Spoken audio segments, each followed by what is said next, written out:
आज एक बहुत ही दिलचस्प कहानी पर बात करते हैं।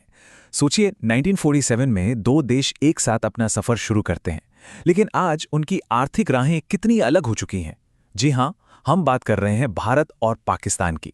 तो चलिए इस कहानी की गहराई में उतरते हैं और शुरुआत एक ऐसे सवाल से करते हैं जो शायद हमारी आम धारणाओं को थोड़ा हिला दे।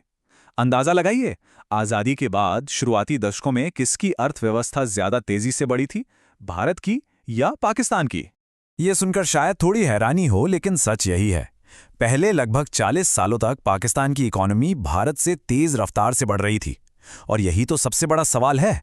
अगर पाकिस्तान की शुरुआत इतनी मजबूत थी, तो फिर आगे चलकर ऐसा क्या हुआ कि सब कुछ पलट गया? तो चलिए सबसे पहले कहानी के उस हिस्से में चलते हैं जब पाकिस्तान इस आर्थिक दौड़ में आगे था और जानते हैं कि इसके पीछे वजहें क्या थीं। देखिए, 1947 में जब बंटवारा हुआ तो दोनों देश एक ही नाव में सवार थे।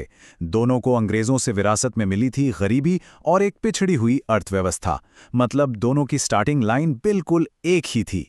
पाकिस्तान का शुरुआती प्रदर्शन कितना मजबूत था, ये वाकई में देखने लायक है। जरा इस ग्राफ पर नजर डालिए। 1960 के दशक में पाकिस्तान की अर्थव्यवस्था लगभग 6% की सालाना दर से बढ़ रही थी। उस जमाने के हिसाब से ये एक जबरदस्त आंकड़ा था, खासकर भारत के 4% के मुकाबले। तो सवाल ये है कि पाकिस्तान की इस शुरुआती तेजी के पीछे का राज क्या था? असल में इसके पीछे कई बातें थीं। पहली तो ये कि पूर्वी पाकिस्तान, जो आज बांग्लादेश है, वहां से होने वाले ट्रेड का बहुत बड़ा हाथ था। दूसरा, उसे अमेरिका से अरबों डॉलर की मिलिट्री एड मिल रही थी और साथ ही मिडिल ईस्ट के तेल वाले अमीर देशों से भी काफी मदद मिल जाती थी। वहीं दूसरी तरफ भारत अपनी प्रोटेक्शनिस्ट नीतियों की वजह से थोड़ा धीरे चल रहा था। तो फिर ये सब बदला कैसे? यहीं पर कहानी में एक बड़ा मोड़ आता है। दोनों देशों ने तरक्की के लिए जो राजनीतिक और आर्थिक मॉडल चुने, वो एक दूसरे से बिल्कुल अलग थे। यहाँ पर दोनों देशों की सोच का जो फर्क है वो एकदम साफ हो जाता है। एक तरफ भारत ने पॉलिटिकल डेमोक्रेसी और इकोनॉमिक सेल्फ रिलायंस यानी आत्मनिर्भरता का रास्ता चुना, और दूसरी तरफ पाकिस्तान ने मिलिट्री अथॉरिटेरियनिज्म और एक ऐसी इकोनॉमी का मॉडल अपनाया जो बाहरी मदद पर बहुत ज़्यादा निर्भर थी। इसे एक्सपर्ट्स इकोनॉमी ऑफ डिफेंस भी कहते हैं। पंजाब यूनिवर्सिटी का एक कोट है जो पाकिस्तान की रणनीति को बहुत अच्छे से समझाता है। उनके मॉडल में तानाशाही और इकोनॉमिक ग्रोथ को मिला दिया गया था, जिसमें बाहरी रिश्तों और फौज की जरूरतों को देश के अपने विकास से ज्यादा तवज्जो दी गई। और इसके बिल्कुल उलट भारत ने राष्ट्रवाद और लोकतांत्रिक तरीकों पर आधारित आत्मनिर्भरता पर अपना फोकस रखा। दोनों की सोच में जमीन आसमान का फर्क था। और अब आते हैं कहानी के उस टर्निंग पॉइंट पर जहां से दोनों देशों की आर्थिक किस्मत पूरी तरह से पलट गई। 3 ऐसी बड़ी घटनाएं हुईं जिन्होंने पूरा खेल ही पलट दिया। सबसे पहले 1971 में बांग्लादेश का अलग होना पाकिस्तान के लिए एक बहुत बड़ा इकोनॉमिक झटका था। फिर 70 के दशक में वहां की बड़ी बड़ी इंडस्ट्रीज का नेशनलाइजेशन कर दिया गया, जिससे उनकी रफ्तार और धीमी हो गई। और फिर आया साल 1991, जब भारत ने एक बड़े आर्थिक संकट से निपटने के लिए अपने बाजार पूरी दुनिया के लिए खोल दिए। ये एक गेम चेंजर था। और देखिए, 1991 के वो रिफॉर्म्स सिर्फ कोई टेम्परेरी फिक्स नहीं थे। उस वक्त के वित्त मंत्री मनमोहन सिंह के नेतृत्व में लिए गए उन फैसलों ने भारतीय अर्थव्यवस्था की पूरी बुनियाद ही बदल दी और आने वाले दशकों के लिए तरक्की का एक मजबूत रास्ता तैयार कर दिया।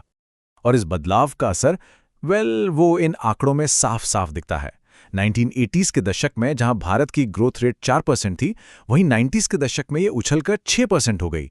वहीं दूसरी ओर पाकिस्तान की ग्रोथ रेट गिरकर 4% पर आ गई। बस यहीं से दोनों देशों के रोल पूरी तरह से रिवर्स हो गए। अब आते हैं कहानी के आखिरी और शायद सबसे दिलचस्प हिस्से पर। इतने अलग अलग सफर के बावजूद आज दोनों देश कुछ ऐसी चुनौतियों का सामना कर रहे हैं जो काफी हद तक एक जैसी हैं। ये बात सुनने में थोड़ी अजीब लगेगी, लेकिन इतने अलग अलग राजनीतिक और आर्थिक रास्ते चलने के बावजूद जब बात ह्यूमन डेवलपमेंट की आती है तो दोनों देशों के नतीजों में काफी समानताएं दिखाई देती हैं। अब जरा इन आंकड़ों को देखिए, ये बहुत कुछ बताते हैं। दोनों ही देश डिफेंस पर अपने सरकारी खर्च का एक बहुत बड़ा हिस्सा लगाते हैं। पाकिस्तान लगभग 24% और भारत 14% से ज्यादा, जबकि शिक्षा और स्वास्थ्य जैसे जरूरी क्षेत्रों में उनका निवेश काफी कम है। और नतीजा ये है कि दोनों ही देशों में गरीबी आज भी एक बहुत बड़ी सच्चाई है।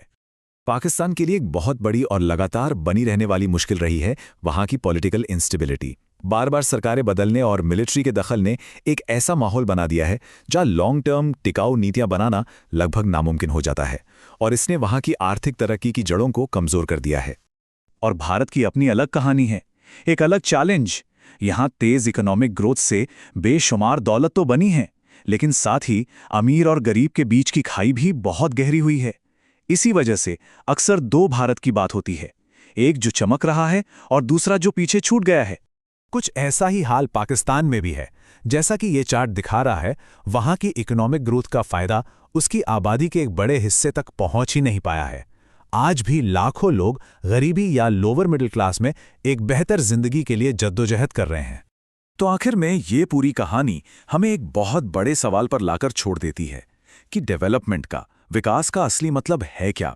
क्या ये सिर्फ जीडीपी के बढ़ते हुए नंबर हैं, या फिर वो बेहतर जिंदगी है जो कोई देश अपने लोगों को दे पाता है? इन दोनों देशों की कहानी हमें इसी सवाल पर सोचने के लिए मजबूर करती है।